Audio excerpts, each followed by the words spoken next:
I'll admit everyone in.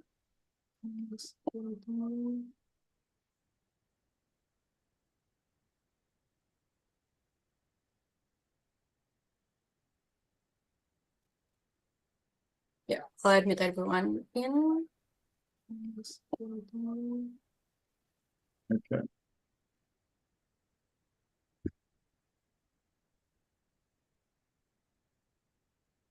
Okay, looks like we are slowly letting you all in. Welcome all. Thank you for taking time out your day to join us. We'll hold for a couple of minutes just to let the rest in the waiting room enter the webinar. Whilst we hold, feel free to go to the chat to the bottom of your screen. Let us know who you are, where you are, and if you're working on a specific intervention or in conservation or restoration, please feel to add in a brief description about yourself. We want this session to be interactive. We want you guys to get to know each other, feel like the part of the community. So feel free to let us know who you are and where you're from. We have a few of my colleagues here today with us. But first, my name is Gwyn. I'll be moderating the session today. We also have my colleague Anissa, Hema, Max, Aditi, and Ruth. They will be here to answer your questions throughout the session today.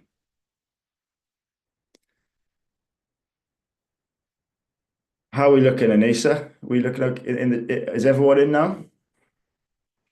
Maybe we will wait another minute. Okay. Yeah, people are still joining in. Hello, Ali. Nice to have you here, all the way from Lebanon. Wonderful.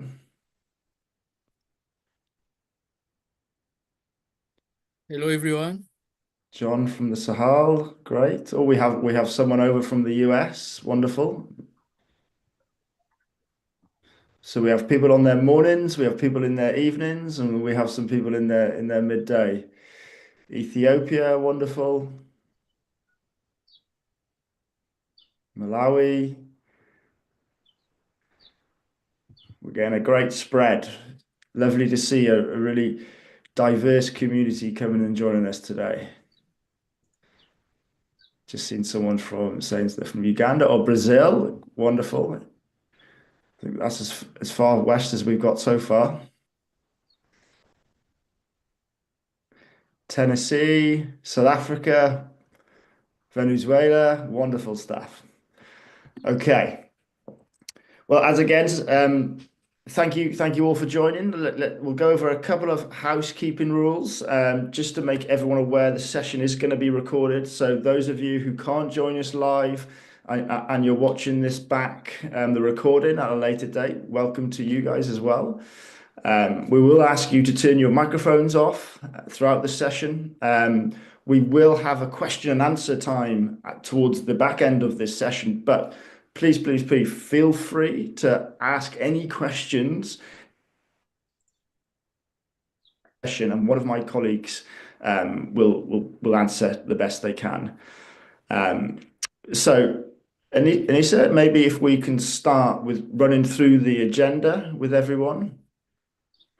So what we're going to do today, we're going to make this session as interactive as possible. We have you here, we have the community here, which is wonderful to see. We decided to put on this webinar because we've had huge growth in our user base over the last 3 months. Some of you would have seen we were running a prize award with the G20 Global Land Initiative, which attracted a lot of people to the platform. But we also wanted to put on this session to give everyone a bit more of a deeper understanding about Restor and the tools that you can use and how you can benefit from the platform for the incredible work that you're doing. So we're going to take a little bit of time. We're going to ask you some questions. So we're going to put up some polls shortly. We will then have a little breakout room session. This is something that we often do where it gives the opportunity to get in a small breakout room and hopefully help you foster some collaboration opportunities where you can get to know each other on a more smaller level. And then we will go into the bit more details about the platform. We'll have a bit go into the origins and give you a bit more of an introduction of Restore. We'll put on a platform demonstration, and then, as I said at the end, we'll open up for some questions and answers. But please feel free to ask as many questions as you want throughout the session in that chat group. So I'm going to hand it over. I think Anissa, now we're pretty set on the number of people in the session. So I think this will be a good time to get the participants to answer the first poll question. So over to you, Anissa. Elisa, you mean me? No, it's me. Anissa, sorry, my okay. colleague. Sorry. So yes, the first questions is what are your reasons for joining Restore? So we want to know, like, what is what you are looking for when you are joining Restore. So yeah, some of you say that most of you say that you want access to funding, and the second answer is connect to expert, monitoring scientific data. Some of you say you are trying to evaluate Restore for your organizations, try to follow projects, and report to stakeholders. Great. Some of you also say that you want to invest or donate, which is great.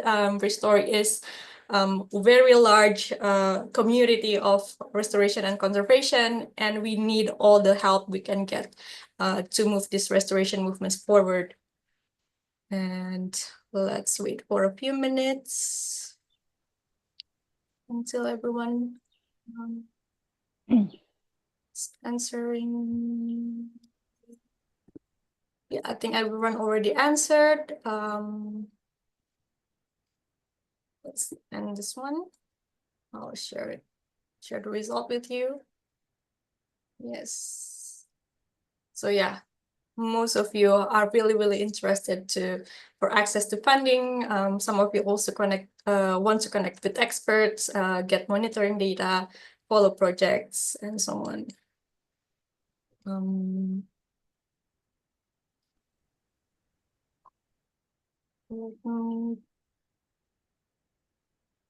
Yeah, okay. That's all, Gwen. Okay, wonderful. Thank you, Anissa. So now we are going to go into some breakout rooms. So the idea, again, of these breakout rooms is to help foster some collaboration opportunities between yourselves. None of our team are going to be in the breakout room to moderate. So what I suggest is they're going to be small breakout rooms of maybe 4 to 5 participants, and they're going to last 4 to 5 minutes.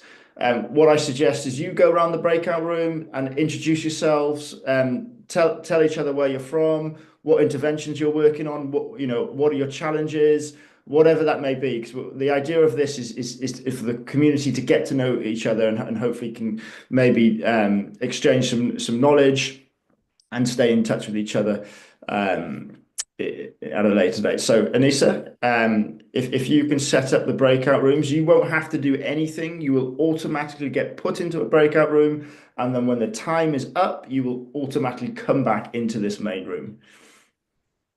So just sit tight.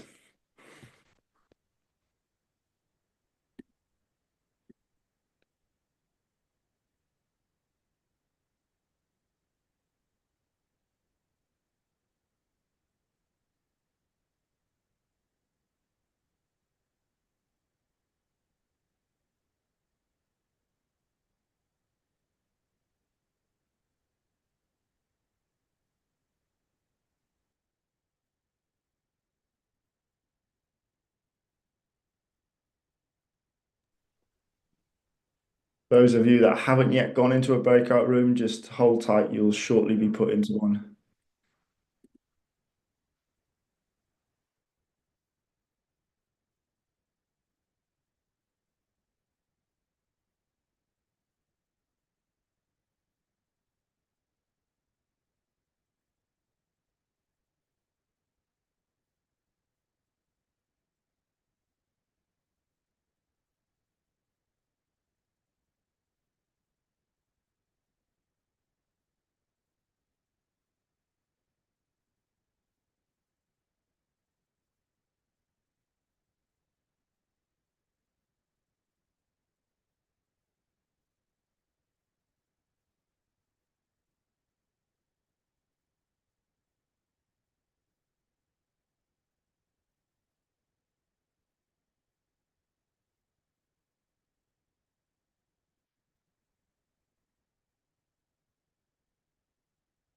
Anisha, do some people have to accept to go into a room? Yes, they have to accept. They just Okay. need to click. So those of you who are still in this main room, you should have an option to tick to accept to go into the breakout room. So if you just do that, you'll automatically go into that breakout room and you can join the others in the conversation. Okay. Someone from room 18 is asking for help. Let Hima, can you help them? I don't know what they are needing help with, but I'm assigning you to I them. do.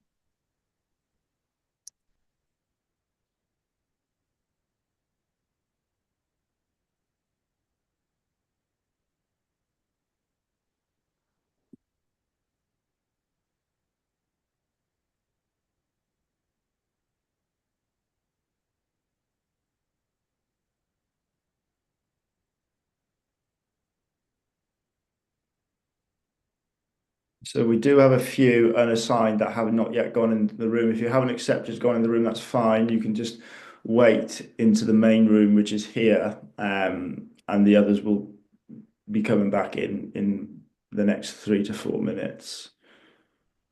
And then we'll continue with the rest of the webinar.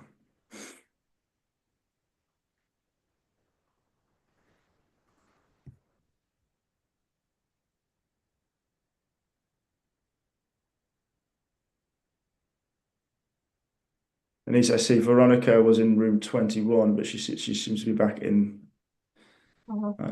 She's Yeah. gone back in.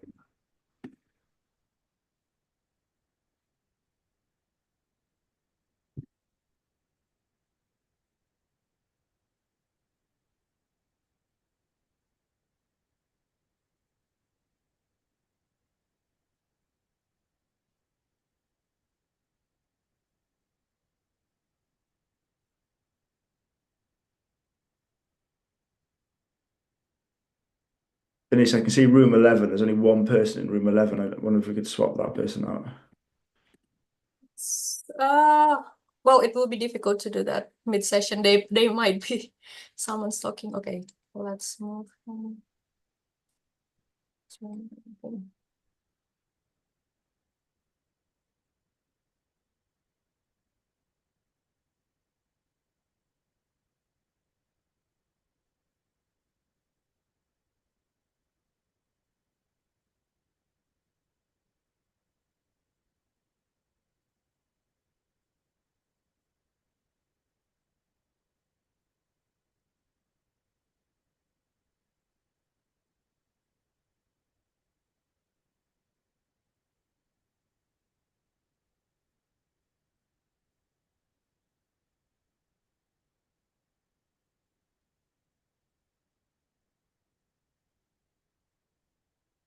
Yeah, so I think, yeah, now the time is up. So I will close the breakout room now.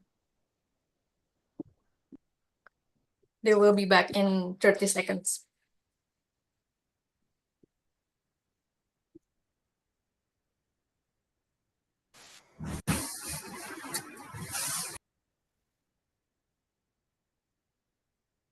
Hello, everyone. Welcome back. You should all slowly be coming back now into the main room. I know that was a very short time, but I hope you found that useful and at least some connections were made. We often get a lot of positive feedback from these breakout rooms, and if you didn't have a chance to speak or you were cut off, please feel free to kind of exchange information, use the chat group and exchange information with people that were in your breakout room to continue conversations at a later date. Okay. Anissa, once everyone's back in, if you could share the presentation again, and we can get started and go through a bit more background about the Restor platform. Yeah, I think everyone is in the main room right now. Great.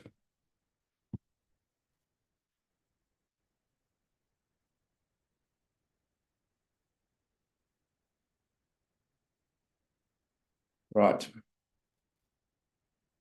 Welcome back, everybody. we'll just share the presentation again shortly, and we will continue with the webinar. So we're going to take you through, as I mentioned before, a bit of background about Restor. And then what we will do is we'll share our screen and we'll go through an in-depth platform presentation. And then we'll open up for some questions and answers towards the end of the session. Yeah, the slide is up. Okay. Okay. So Restor is essentially kind of our mission is a public data geospatial platform that gives nature stewards visibility, helps them demonstrate impact, transparency, and connects them to funding markets for sustainable livelihoods. We were very, very early on, we were dubbed as the Google Maps for nature. This was by the media, not ourselves. But it's in that we have a really diverse user base, and this ranges from very small individual landowners, NGOs working in conservation and restoration, international NGOs, we have facilitators using the platform, we have funders using the platform, and now we have companies and governments that are also using Restor to help track their nature commitments. Now, our aim is to kind of bring all of the actors involved in the nature restoration space together in one place. So if we go to the next slide, this is more now around our impact. So today on the platform, there's over 220,000 restoration projects. This includes restoration of all types of interventions. So sustainable regenerative farming. This could be tree planting projects, mangrove, peatland, wetland. There's also agroforestry farmers using the platform, conservation projects as well. So it's a really, really diverse intervention and user base in that respect as well. We have over 5,000 organizations and 28,000 users. And really, really importantly as well, we have the platform translated into 7 different languages.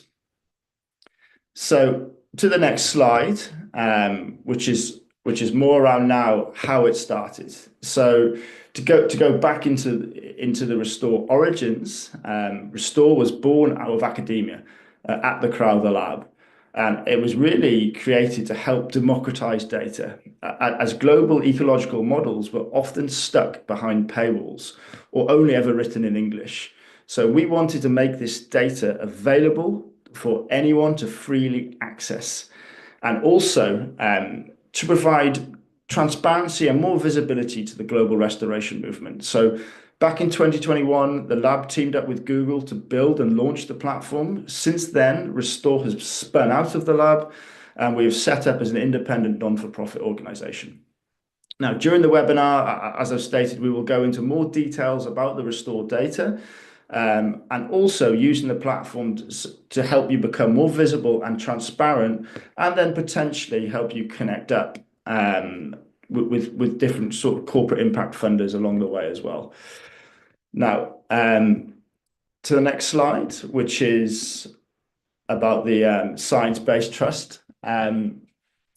So at Restor, we have a very, very large database with tens of layers of ecological and biophysical data that come from global models. Now, all the models that you see on the platform have been published by peer-reviewed articles, or they've been obtained from official satellite resources. They are all reviewed by our Science Advisory Council. And so when you enter to Restor and draw an area where you work, you will receive all these different types of data layers, which include biodiversity, carbon, water, climate, land cover, social impact data. More recently, we've added risk data, which is around fire, erosion, flood, and also access to the seed metric, which I will also come to a little bit later on in the demonstration. Next slide, please, Anissa. So how can Restore help? So for the very basic level, the Restore for Everyone platform, which you can go in and access freely. First, we've broken this down into different chapters. First is around the planning, which essentially our ecological insights on biodiversity, environment, and land use along with the high resolution imagery can help you understand the history of your site and help you support these decision makings. The second is visibility. So visibility is around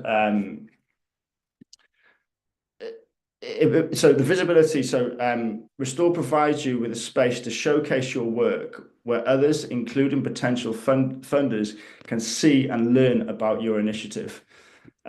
We like having completed site profiles really help increase your visibility and chances of being connected with a funding partner.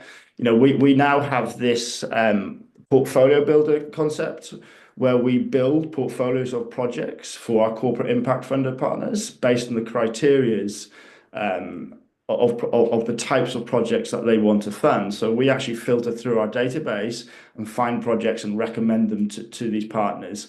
And the first thing we do when we filter is actually look for the projects that are being most transparent. And the way you can be most transparent is by adding in really detailed descriptions about your site, adding in photos, adding in the metadata that's required to upload your site profiles. Now, on the monitoring side of things, you can use the platform to track impact through the satellite imagery. Besides just planning, our data layers have high resolution satellite imagery that can help you track progress over time. So we host Esri Wayback data, which has 30 centimeters resolution.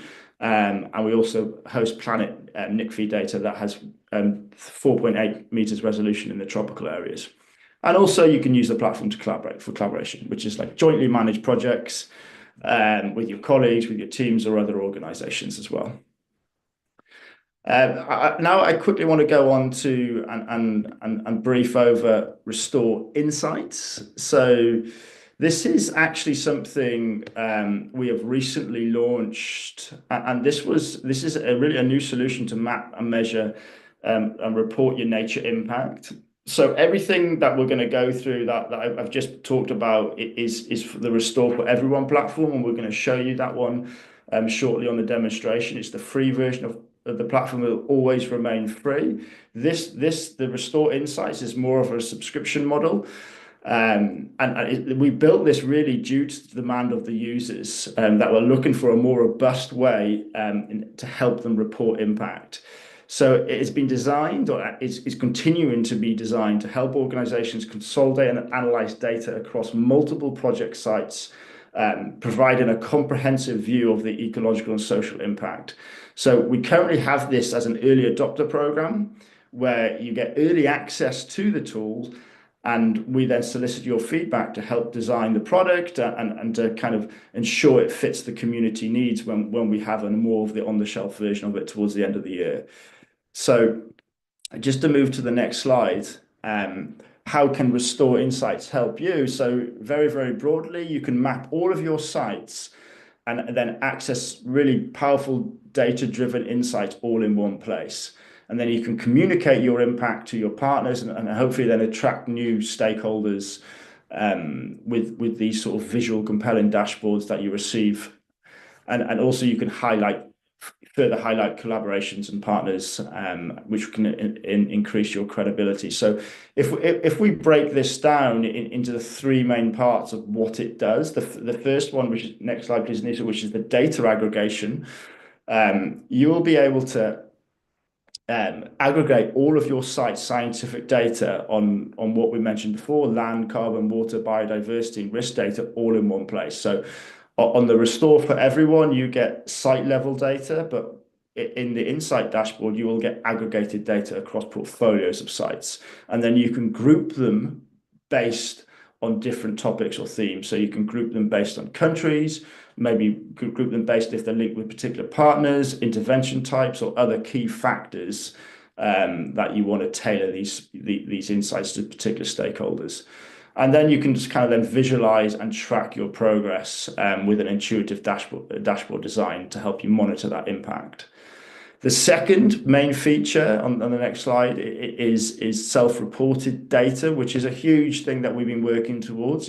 It's the ability for users to upload their own ground data into the platform and have them visualized alongside the ecological metrics they get from Restor in the dashboard. So it will allow you to upload and store your ground data on environmental or social data in a centralized place. And this could be something simple as the number of trees being planted per year. It could be the survival rate. It could be the number of jobs being created that you want to report on. And it will allow you to combine all the global data sets with the self-reported fields to gain deeper insights and then strengthen your reporting to your stakeholders or partners. And then you'll have this ability to easily export that data if required as well. And then the last key feature of the Insight dashboard is then early access to the beta version of the seed index, which is another spin-off from the Crowther Lab. Essentially, the seed index is a globally standardized measure of biological complexity, or what we're calling biocomplexity, ranging from 0 to 1 for every terrestrial location on the planet. So it enables the assessment of biodiversity outcomes for sites undergoing regeneration, restoration, and conservation efforts. So, and look, if you want more information about this, we can send you more information. You could go to the website also, which is called the Seed Index. So what it does, the Seed Index reflects the biocomplexity measure across ecosystems relative to their natural state. So a rating of 1 means the ecosystem's in its natural state. So this example here, you can see it's 0.89. A rating of 0 is equivalent to a completely degraded ecosystem with no biological complexity. And then the closer the site is to 1, the more regenerative and resilient it's likely to be. So where the C team is at with this data at the moment, there's a 1K resolution, and we plan to update that to a 30 by 30. That's the end of this year, the start of next year. Soon then there'll be temporal updates, and there'll be retrospective analysis where you can kind of go back and see how it's changed over time, which is great for learning about the outcomes on the land, and that will date back to 10 to 15 years. Now, if you'd like to learn a little bit more about, we did have a webinar just about the Insight dashboards quite recently. Next slide, please, Anissa. If you'd like to learn a little bit more about this and you want a bit more a one-on-one meeting with one of our team members, there's a QR code. You can scan that QR code. It will take you to a type form. You can just quickly fill in that details, your name, email address, and there'll be a drop-down box. For the sake of this one, just hit enterprise. It doesn't particularly matter what drop-down you answer to. And then if you put in a little bit of description in the box, just saying, join the webinar, would like to learn a little more about insights, one of our team members will reach back out to you and discuss that in a little bit more detail. So yeah, thank you for that. So now I'll stop talking, and then what we will do is we will go to the platform demonstration. So if you can sit back, relax, and watch the platform demonstration. So over to you, Anissa. Hello, everyone. Welcome to Restor. To access Restor, you can go to www.restor.eco on your browser. Signing up for an account will give you the best experience out of Restor. You can sign in using a Google account or any other email address you have. Once you are signed in, you can start exploring.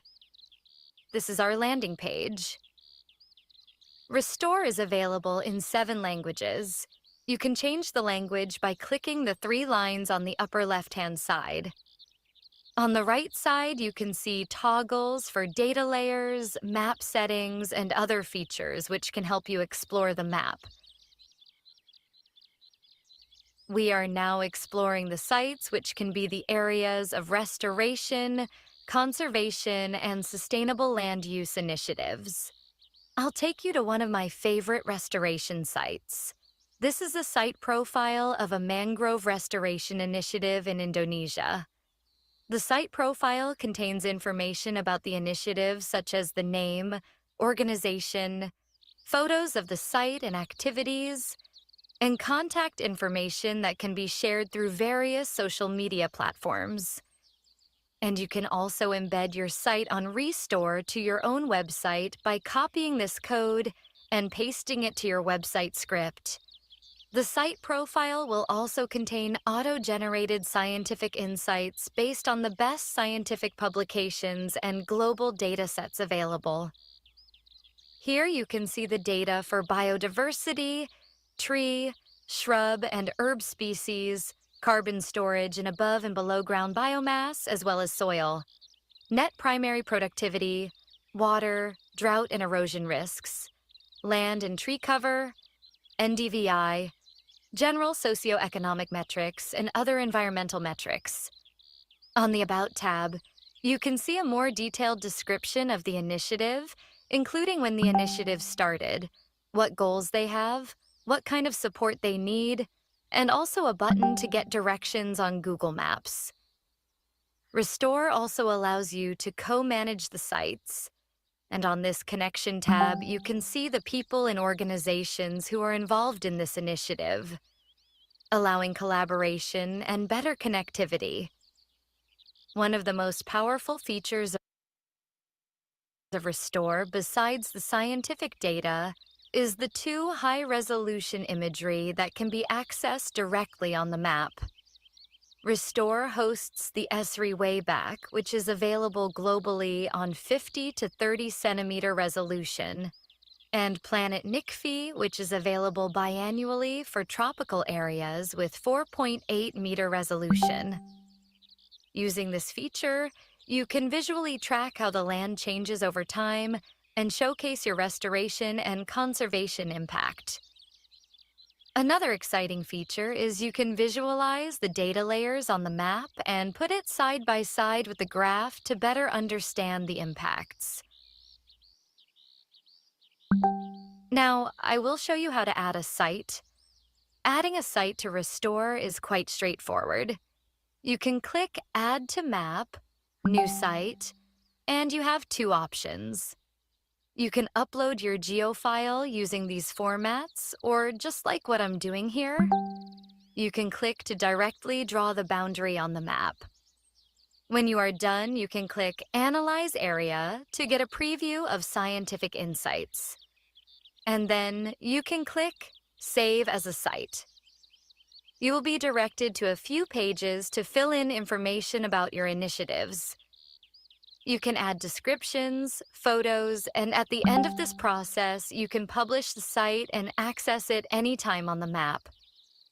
Besides sites, Restor can also host points of interest, which are point locations of activities such as tree nurseries, botanical gardens, offices, educational centers, and many others.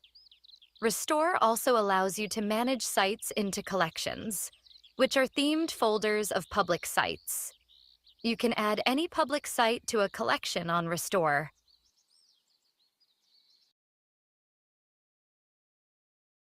Besides organizing sites into collections, you can also link your site, point of interest, and collections into an organization profile. By having an organization profile, you will be able to showcase your portfolio to get better visibility and connectivity. Restor also wants to connect implementers on the ground to funding. You can access the funding opportunity page on Restor, find the suitable one according to your region and goals, and see more details on how to apply. What I just showed you is all the features that will always remain free for everyone.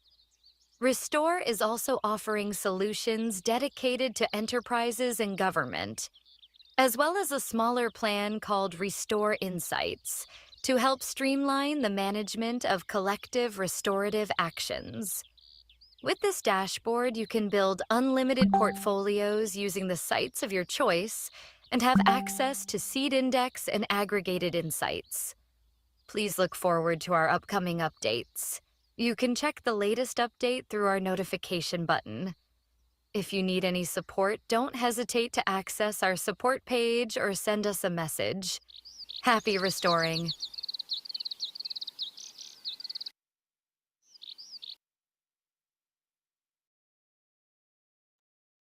Thanks, Anissa. Great. I hope everyone enjoyed that and that was and got something out of it. I think this is a good opportunity now to maybe open up the floor for some questions. I don't know whether if you would like to ask a question, feel free to put your hand up, and then we'll unmute yourself and then you can kind of speak up. If there's no questions, can maybe one of my colleagues refer to one of the chat groups if there's been any questions that we can share to everyone else. Okay, we have a couple of questions, a couple of hands up, so maybe we'll go to the hands up. Witness, should we start with you? Yeah, sure. Yeah, good afternoon, everyone. Can you hear me? Yes, but yeah. Afternoon, Witness. Go ahead. Okay, my name is Witness Emmanuel, and I head a group that is called the Witnesses here in Nigeria. We are concerned about people, about helping people, and especially the widows and the orphans. And while we do that, we also care about the nature. I and my team, we usually go every Saturday to walk in the environment and to also look at places where trees are not there. We tend to look for funding and then we buy trees and we plant them. But one of the issues that we have whenever we do this is that we plant trees, but then they don't live long, to grow up, and they die instantaneously sometimes. So I saw the part where you talked about seed index. So I wanted to know more about that. Does that have to do with sustaining, the environment? The trees that you plant and everything? Because I was actually a bit not focused at that very point. So I wanted to know what you mean by seed index. Okay. Yeah, I think the one thing, firstly, when it's sounds like great work that you're doing. And I think that main point there, you were speaking about the survival rates. You said were quite low. I think the one Yes. thing with Restore is we're not prescriptive, so we're not going to ever say this is what you should be doing on your land. You can use the platform to inform you and help you make decisions, but it won't ever say, hey, you should be doing exactly this type of intervention. What we always want to encourage is collaboration within. Sorry, Anissa, I think you're sharing a different screen now. It's gone to a different tab.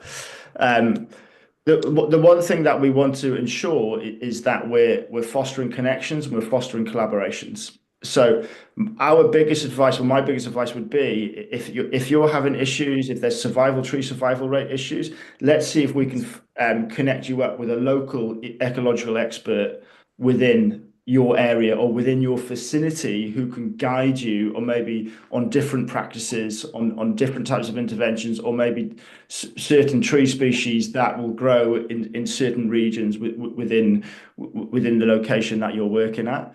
I think that's probably the best advice that I could pass over to you. And maybe what we'll do shortly is we'll share some contact details of our regional engagement leads who are based in regions around the world that could potentially help you make some of these connections. The seed index, again, is more around monitoring and monitoring progress of your projects. It's not going to tell you about what interventions to take or what certain species to plant directly for your particular land. But I hope that helps, and I'm happy to kind of connect you with one of my colleagues based in your region to kind of talk you through that in a little bit more depth. Okay, thank you so much. Was one of my May I add? colleagues, Anissa, were you sharing your screen?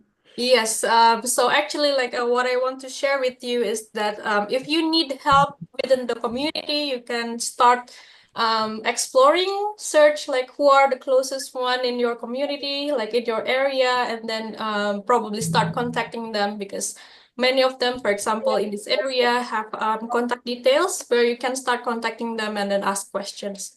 Yeah. Okay, then. Thank you so much for your help. Flavia? Yes. Hi, good morning, good afternoon to everyone. Thank you so much for this session. I was really much looking forward to it. I dropped a question in the chat and I would like to expand it a bit more. It's about the timeline feature, because I think it's great. It's amazing that you have it. It's just that in our case, the satellites images, they look different from year to year, and it's kind of difficult for us to understand what is the trend in the area. So we were wondering if this satellite images takes into account the seasonality or also other factors. And your colleague Hema answered that, yes, some feature does. But yeah, so I was wondering when the satellite images look so different that it's for people that are not so expert in GIS, what could be some tips, advice from your side on understanding the trend that we have in the project areas?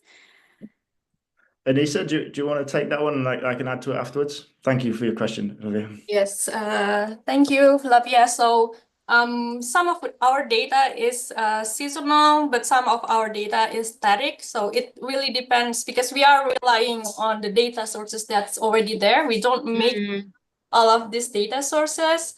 So for example, we have some data that some of the data that is static is the land use Esri land cover.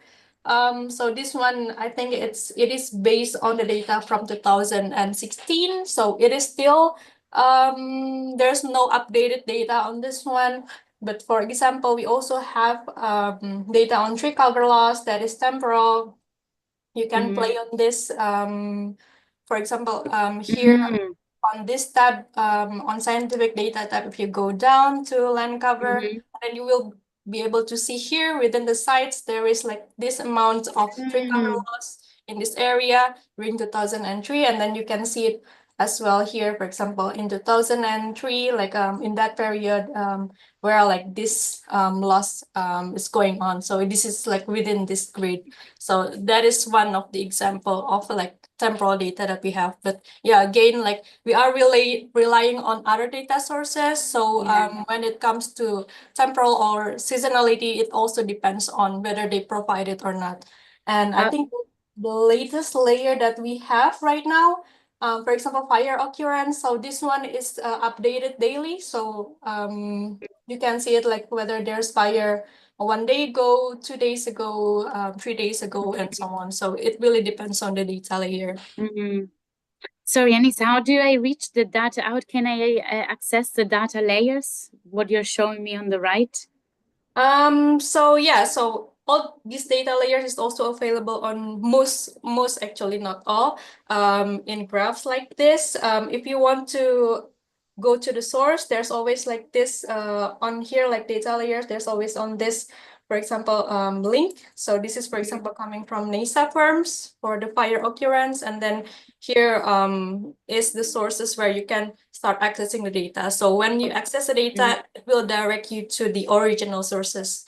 Okay, I meant the window, but no problem. I'm gonna try to explore it. Anissa, I think she means the data layer tab, the toggle tab on the right hand the side. tab. Oh, okay. Here, on the right hand side, like here, like there's a toggle to draw a site, and then this toggle for data layers. And yeah, there are around, I think now it's around 35 data layers that you can access. Yeah, and Flavia, on the satellite imagery, I think we mentioned at the start. Obviously, we pull that from Esri, and sometimes we get what we get given in that sense. So sometimes, like the images can be taken in the summer period where or the spring period where you're getting more green, and then a year and a half later you get one from the winter, so it might look less green. So yeah, but I think that's up to kind of, then you use that and you interpret that the way, like, however you need. I guess the longer you wait, and if you're doing restoration, you will see the change over time. You will see progress. But yeah, that's the sacrifice that we have in terms of the Esri. Even though the resolution is really, really good and up to 30 centimeters, it's longer between updates. But we are working with different data providers, more commercial data providers, that we will be adding to the platform, where you will be able to get more granular data, more frequent updates. Like, for example, working with Planet and some other global data sets where you maybe pay a fee of 10 cents a hectare, for example, to get more granular data at your site. So we will start incorporating commercial data sets into the platform for need them for specific cases. Thank you so much. You're welcome. Okay, we've got some. I don't know the order. I'm just going to go left to right. So Kingford.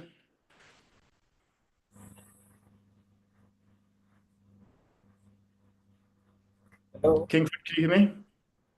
Yes, I hope you can hear me because I'm somewhere in a place where genset is running. Hello. Kingford, do you have a question? Sorry.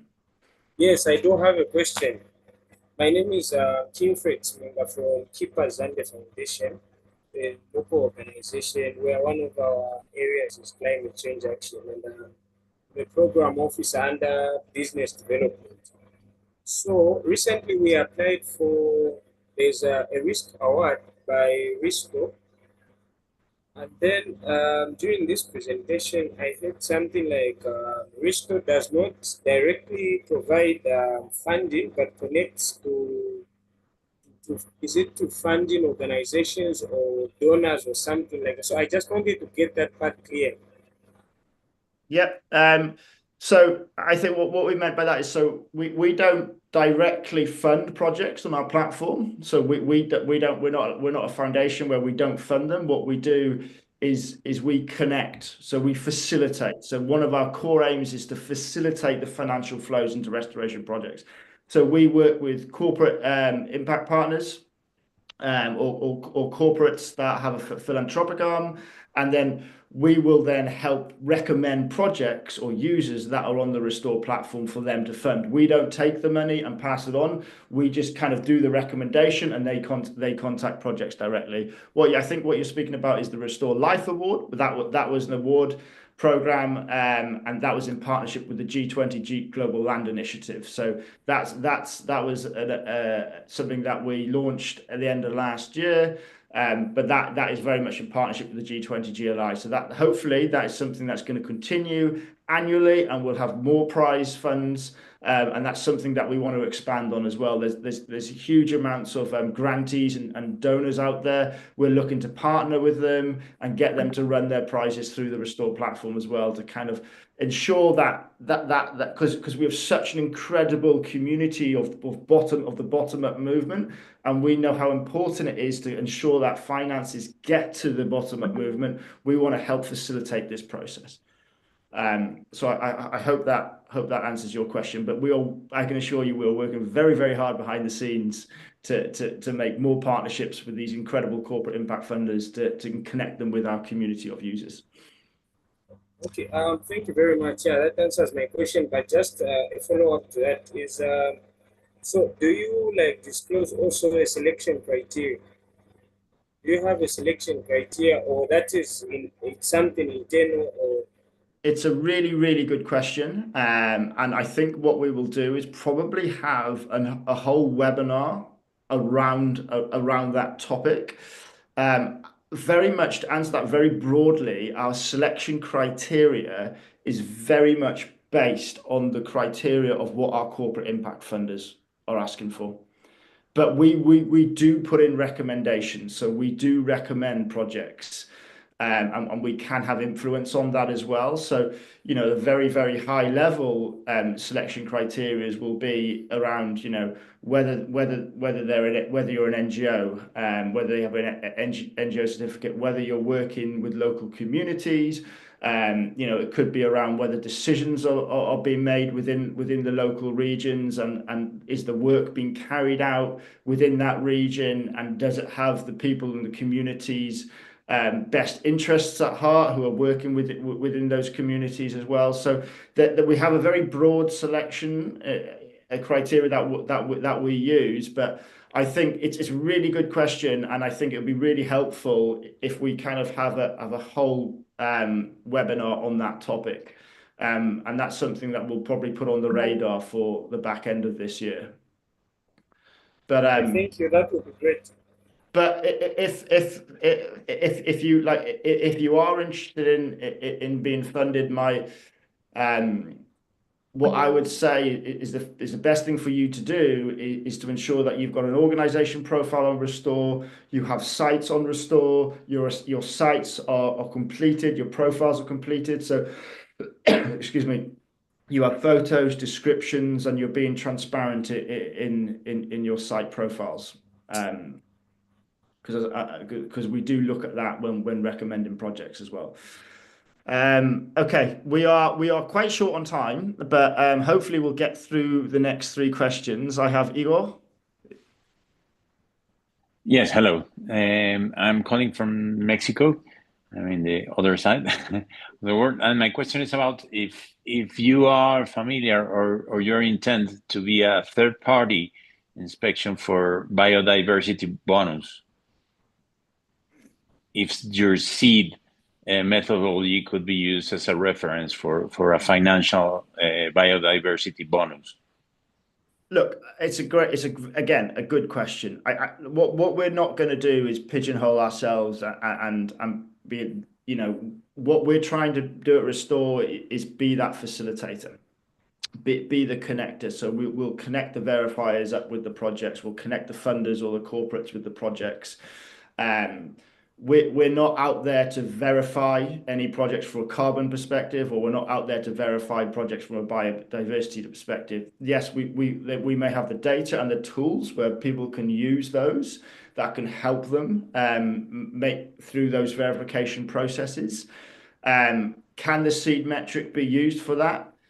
It possibly could be in the future, but we still have to build that. There's still a lot of work to do with that seed metric to get it at a more granular scale, particularly by a 30 by 30 meter resolution. But that is something that can potentially happen that we see in the future.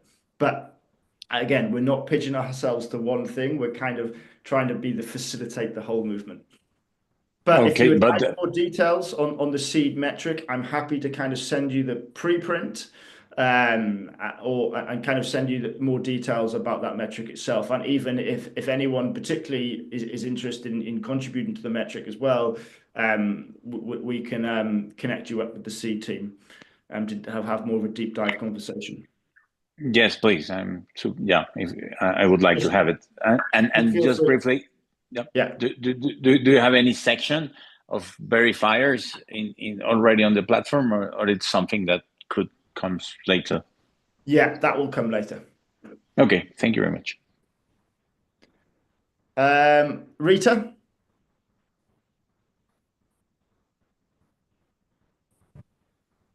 Oh, yes, thanks, son. I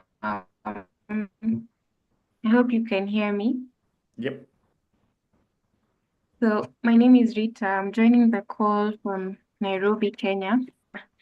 I'm a master's student at the University of Nairobi. So I'm focusing on the impact of mangrove restoration on coastal communities in Kenya, specifically Mombasa.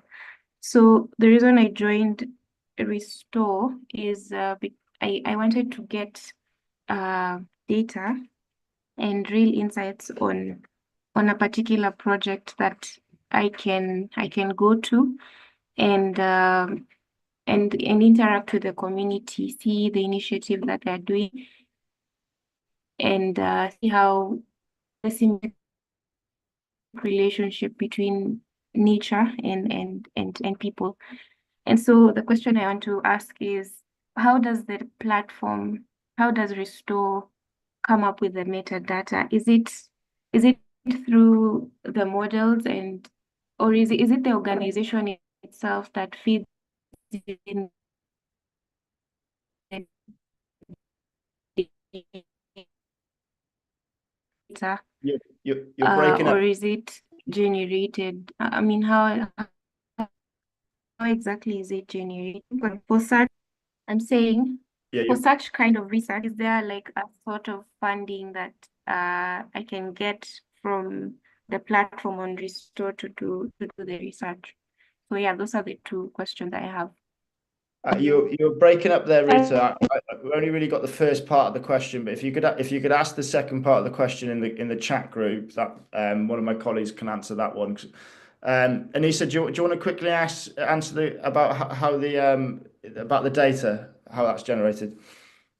Yes, so Rita, so most of, well, not most, but all of the data layers that we have here on Restore, it is sourced from other sources. So you can always check like here, like in every title of the data layer. So you can always see like this little I button.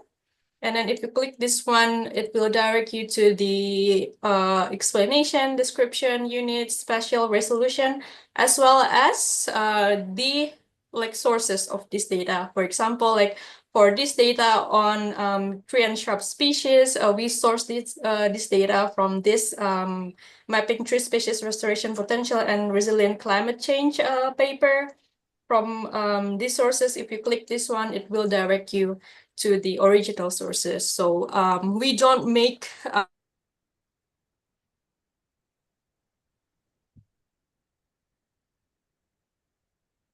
Anissa, I think we've just lost your connection there. But I think we got the gist of that in terms of the data sources. Yes, thank you. Can I ask the second question as well?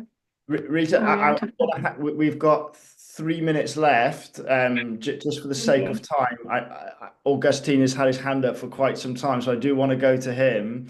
But if yourself, Emmanuel, Moses, and Mighty, if you can ask your question in the chat group, we'll try to answer that quickly. Or in a minute, we will share the email addresses of our team, so you can always email us the questions that you have, and we'll ensure that we'll answer them for you. Augustine, if you can keep this really quick, that would be helpful, because we've got 2 minutes left on the clock, and we've got a little bit more I want to share before we go.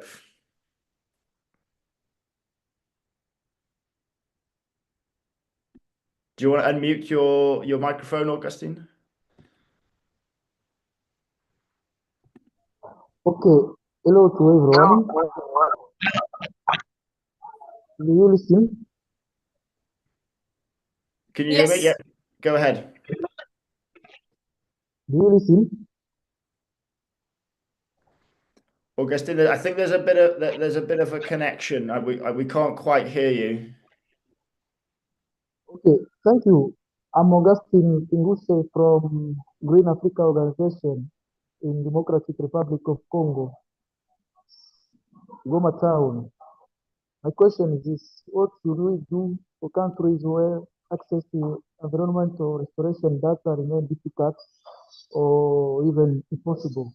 Because we are currently working on projects to adapt and protect the biodiversity of Lake Kivu wildlife. We are seriously impaired by the lack of scientific environmental data due to socio and. Do you listen to me? Yeah, Augustine, the connection is it's quite difficult to hear what you're saying. If you could ask your question in the chat or email us afterwards, we'll get back to you as soon as possible. I'm really sorry, the connection is very difficult to hear what you were saying. Thank you. Thank you. Apologies for that. Well, look, that has been a really good question and answering session. Sorry if we didn't get to all the questions. Anissa, if you can share the screen. You can share the. Sorry, we got someone's. If you could share the screen, please, Anissa. Then, yeah. Okay, wait a second.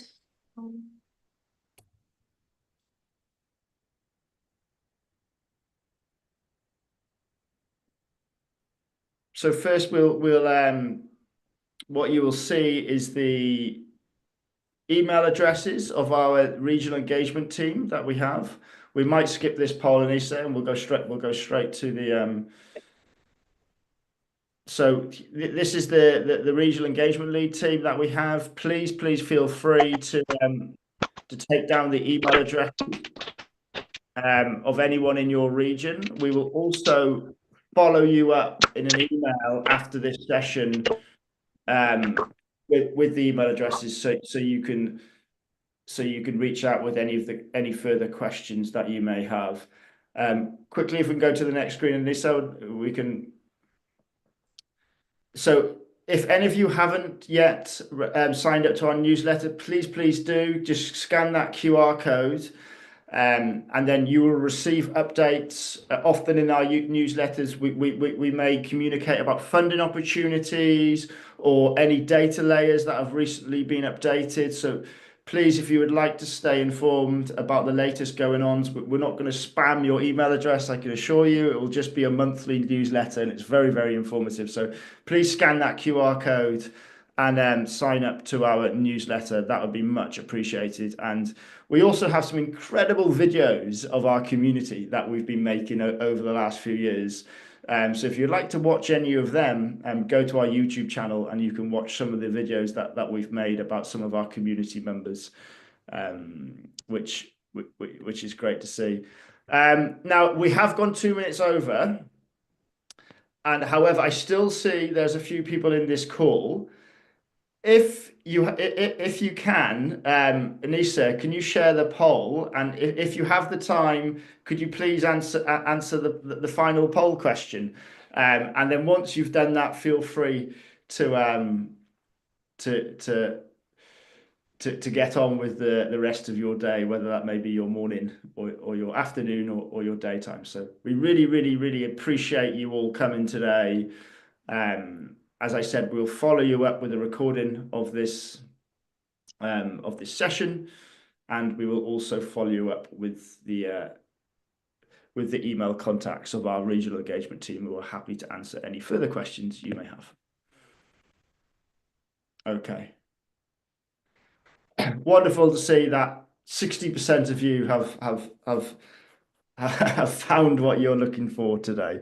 So thank you all very much. Thank you for joining. It's been wonderful to have you all on. Look forward to keeping you updated and having you within the Restor community. Bye for now.